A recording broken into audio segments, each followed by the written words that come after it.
ॐ सहना भवतु सहनौ भुनक्तु सह वीर्यं करवावहै तेजस्विनावधीतमस्तु मा विद्विषावहै। ॐ शांति शांति शांति। प्यारे भाइयों बहनों, सादर सप्रेम नमस्ते। अब हम ऋग्वेद के पाठ को कर रहे हैं। परमपिता परमेश्वर की यह वाणी है जो स्वतः प्रमाण है। इसके 3 अनुवाक हम अब तक पढ़ चुके हैं। अब चतुर्थ अनुवाक हम आज से प्रारंभ कर रहे हैं। ओम, यह 12वां सूक्त है और इसमें भौतिक अग्नि के गुणों का उपदेश किया गया है। इसके जो देवता हैं अर्थात विषय है वह अग्नि है और इसमें गायत्री छंद है और षड्ज इसका स्वर है पहले की भांति। ओम अग्निम दूतम वृणीमहे होतारम विश्ववेदसम अस्य यज्ञस्य सुक्रतुम। ईश्वर सब मनुष्यों को आज्ञा देता है कि यह प्रत्यक्ष व अप्रत्यक्ष से विद्वानों ने जिसके गुण प्रसिद्ध किए हैं तथा पदार्थों को ऊपर नीचे पहुंचाने से दूत स्वभाव तथा शिल्प विद्या से जो कला यंत्र बनते हैं उनके चलाने में हेतु और विमान आदि यानों में वेग आदि क्रियाओं का देने वाला भौतिक अग्नि अच्छी प्रकार विद्या से सब सज्जनों के उपकार के लिए निरंतर ग्रहण करना चाहिए, जिससे सब उत्तम उत्तम सुख को प्राप्त हों। अब अगले मंत्र में 2 प्रकार की अग्नि का उपदेश किया गया है। ओम अग्निमग्निम हवीमहि सदा हवंत विष्पतिम हव्यवाहम पुरुप्रियम।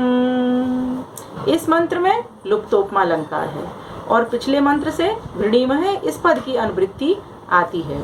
ईश्वर सब मनुष्यों के लिए उपदेश करता है कि हे मनुष्यों, तुम लोगों को विद्युत अर्थात बिजली रूप तथा प्रत्यक्ष भौतिक अग्नि से कला कौशल आदि सिद्ध करके इष्ट सुख सदैव भोगने और भोगवाने चाहिए। अगले मंत्र में अग्नि शब्द से ईश्वर के गुणों का उपदेश फिर किया गया है। ओम अग्ने देवम इहावह जज्ञानो वृक्त वर्हिषे असि होता न ईड्यः। इस मंत्र में श्लेष अलंकार है। हे मनुष्यों, जिस प्रत्यक्ष अग्नि में सुगंधी आदि गुणयुक्त पदार्थों का होम किया करते हैं, जो उन पदार्थों के साथ अंतरिक्ष में ठहरने वाले वायु और मेघ के जल को शुद्ध करके इस संसार में दिव्य सुख उत्पन्न करता है, इस कारण हम लोगों को इस अग्नि के गुणों की खोज करनी चाहिए। यह ईश्वर की आज्ञा सबको मानने योग्य है। अगले मंत्र में भौतिक अग्नि के गुणों का पुनः उपदेश। ओम ताम औषतो विबोधय यदग्ने यासि दूत्यम देवैराथस्य वर्हिषि। परमेश्वर आज्ञा देता है कि हे मनुष्यों, यह अग्नि तुम्हारा दूत है, क्योंकि हवन किए हुए परमाणु रूप पदार्थों को अंतरिक्ष में पहुंचाता और उत्तम उत्तम भोगों की प्राप्ति का हेतु है। इससे सब मनुष्यों के अग्नि के जो प्रसिद्ध गुण हैं उनको संसार में अपने कार्यों की सिद्धि के लिए अवश्य प्रकाशित करना चाहिए। उक्त अग्नि फिर भी क्या करता है सो अगले मंत्र में प्रकाशित किया है। ओम घिता हवन दीदिवः प्रतिस्मरिषतोदः अग्ने त्वं रक्षस्विनः।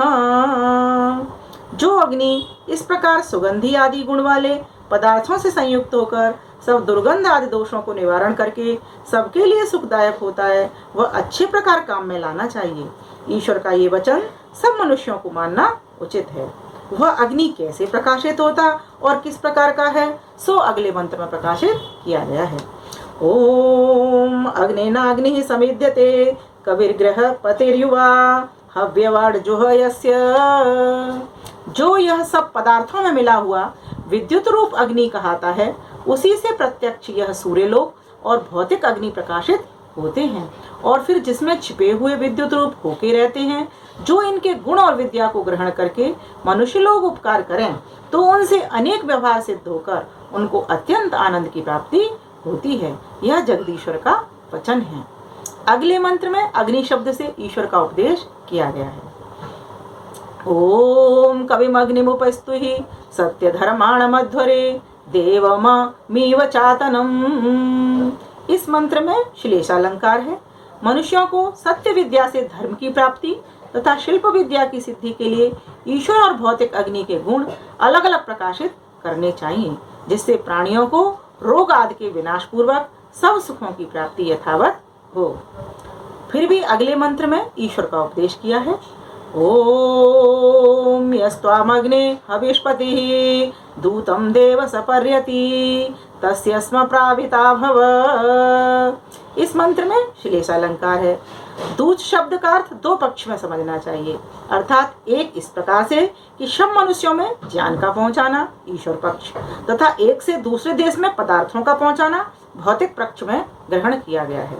जो आस्तिक अर्थात परमेश्वर में विश्वास रखने वाले मनुष्य अपने हृदय में सर्वथा साक्षी का ध्यान करते हैं, वे पुरुष ईश्वर से रक्षा को प्राप्त होकर पापों से बचकर धर्मात्मा हुए अत्यंत सुख को प्राप्त होते हैं, तथा जो युक्त से विमान आदि रथों में भौतिक अग्नि से संयुक्त करते हैं, वे भी युद्धादिकों में रक्षा को प्राप्त होकर औरों की भी रक्षा कराने वाले होते हैं।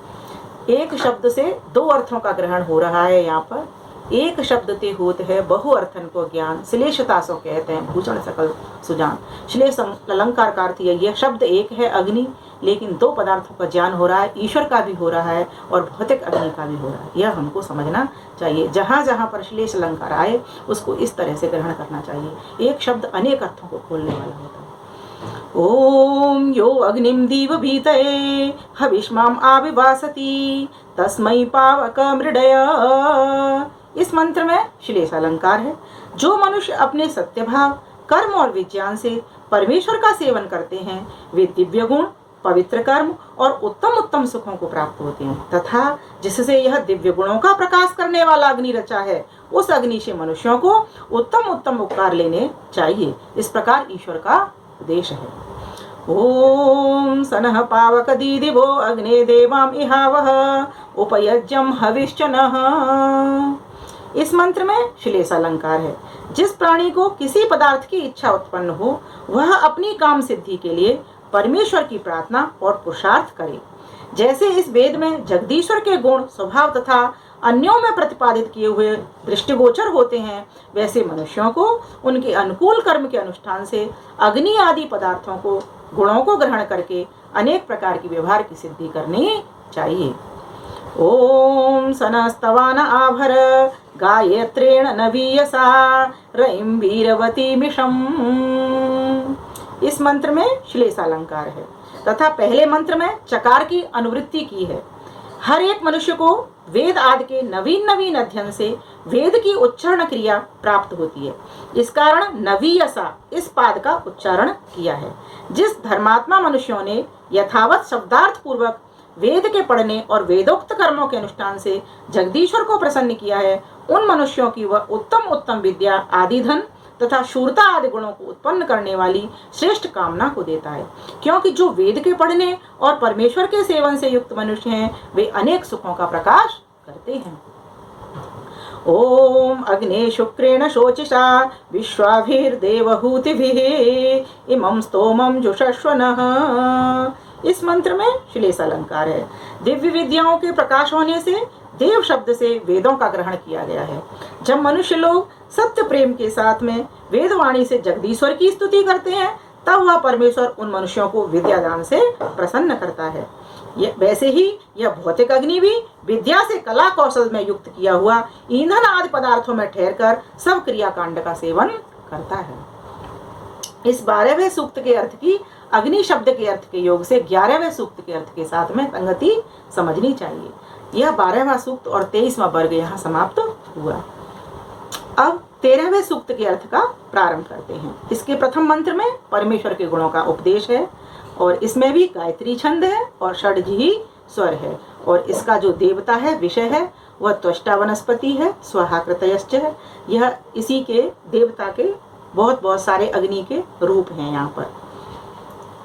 तो देखते हैं, इसमें वनस्पति के बारे में भी वर्णन आएगा, सरस्वती के बारे में भी वर्णन आएगा, त्वष्टा के बारे में भी वर्णन आएगा। ओम सुसमिद्धो न आवह देवाम अग्ने हविष्मते होतः पावक यक्षि च।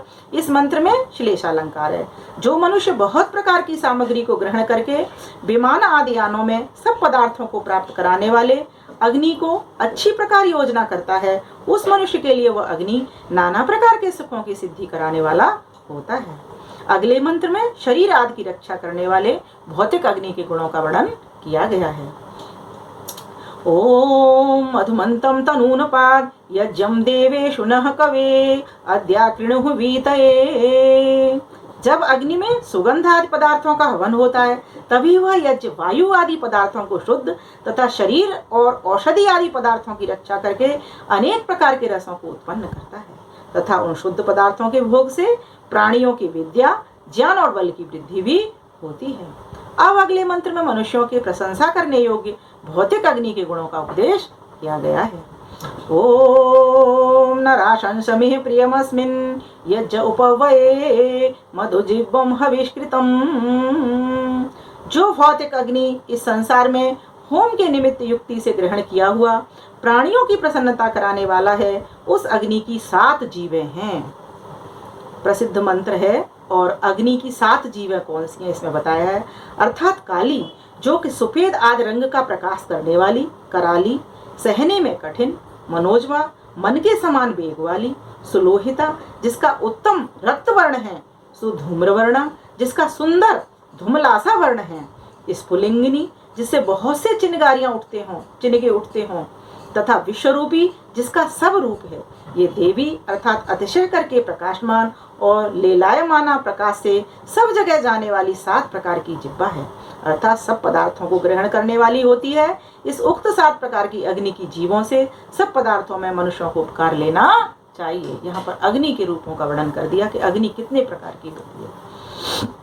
तो अग्नि की 7 जीवों का वर्णन आ गया। ओम अग्ने सुखतमे रथे देवाम ईडित आवह असि होता मनुर्हितः। मनुष्यों को बहुत कलाओं से संयुक्त पृथ्वी, जल और अंतरिक्ष में गमन का हेतु तथा अग्नि व जल आदि पदार्थों से संयुक्त 3 प्रकार का रथ कल्याणकारक तथा अत्यंत सुख देने वाली होकर बहुत बहुत उत्तम कार्यों की सिद्धि को प्राप्त कराने वाला होता है। फिर वह भौतिक अग्नि उक्त प्रकार से क्रिया में युक्त किया हुआ क्या करता है, सो अगले मंत्र में उपदेश किया है। ओम स्त्रीणीतीरीणित बर्हिरानुषद घृतपृष्ठम मनीषिणः यत्रामृतस्य चक्षणम्। विद्वान लोग अग्नि में जो घृत पदार्थ छोड़ते हैं, वे अंतरिक्ष को प्राप्त होकर वहां के ठहरे हुए जल को शुद्ध करते हैं और वह शुद्ध हुआ जल सुगंधि आदि गुणों से सब पदार्थों को आच्छादन करके सब प्राणियों को सुखयुक्त करता है। अब अगले मंत्र में घर, यज्ञशाला और विमान आदि रथ अनेक द्वारों के सहित बनाने चाहिए, इस विषय का उपदेश किया गया है। ओम विषयन्तामृतावृधो द्वारो देवी रसश्चतः अद्यानूनम चयष्टवे। मनुष्यों को अनेक प्रकार के द्वारों के घर, यज्ञशाला और विमान आदि यानों को बनाकर उनमें स्थित होम और देशांतरों में जाना आना करना चाहिए। यह 24वां वर्ग यहाँ समाप्त हुआ। उक्त कर्म से दिन रात सुख होता है, सो अगले मंत्र में प्रकाशित किया गया है। ओम नक्तोषासा सुपेश शास्मिन् यज्ञ उपवये इदम नो वर्हिरासदे। मनुष्यों को उचित है कि इस संसार में विद्या से सदैव उपकार लेवें, क्योंकि रात्रि दिन सब प्राणियों के सुख का हेतु होता है। अब अगले मंत्र में उन अग्नियों का उपदेश किया है कि जो शुद्ध करने वाले विद्युत रूप से अप्रसिद्ध और प्रत्यक्ष स्थूल रूप से प्रसिद्ध हैं। ओम तासु जिह्वा उपवये होतारा दैव्या कवि यज्ञम नो यक्षतामिमम्।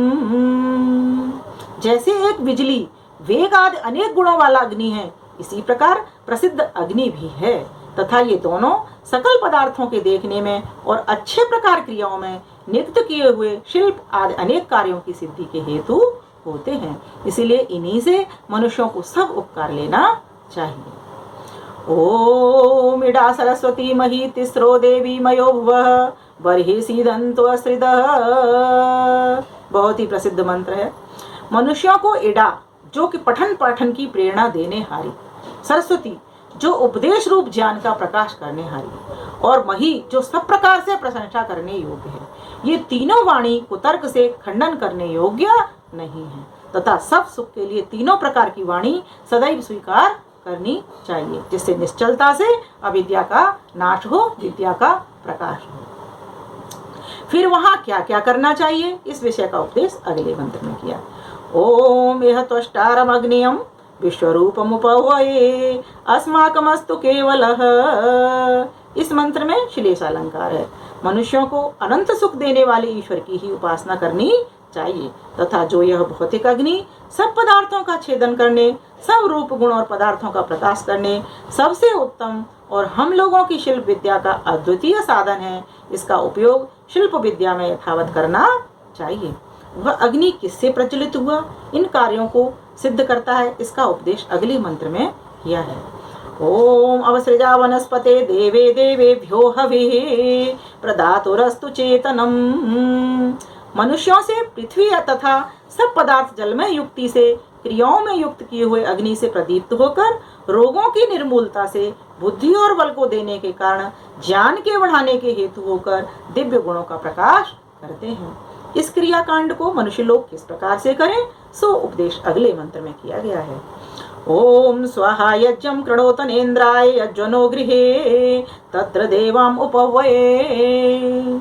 मनुष्य लोग विद्या तथा क्रियावान होकर यथायोग्य बने हुए स्थानों में उत्तम विचार से क्रिया समूह से सिद्ध होने वाले कर्मकांड को नित्य करते हुए और वहां विद्वानों को बुलाकर वह आप ही उनके समीप जाकर उनकी विद्या और क्रिया की चतुराई को ग्रहण करें। हे सज्जन लोगों, तुमको विद्या और क्रिया की कुशलता आलस्य कभी नहीं छोड़ना चाहिए, क्योंकि ऐसी ही ईश्वर की आज्ञा सब मनुष्यों के लिए है। इस 13वें सूक्त के अर्थ की अग्नि आदि दिव्य पदार्थों के उपकार लेने के विधान से 12वें सूत्र के अभिप्राय के साथ संगति जाननी चाहिए। यह 13वां सूक्त और 25वां वर्ग पूरा हुआ। अब कल 14वां सूक्त प्रारंभ करेंगे। धन्यवाद। नमस्ते।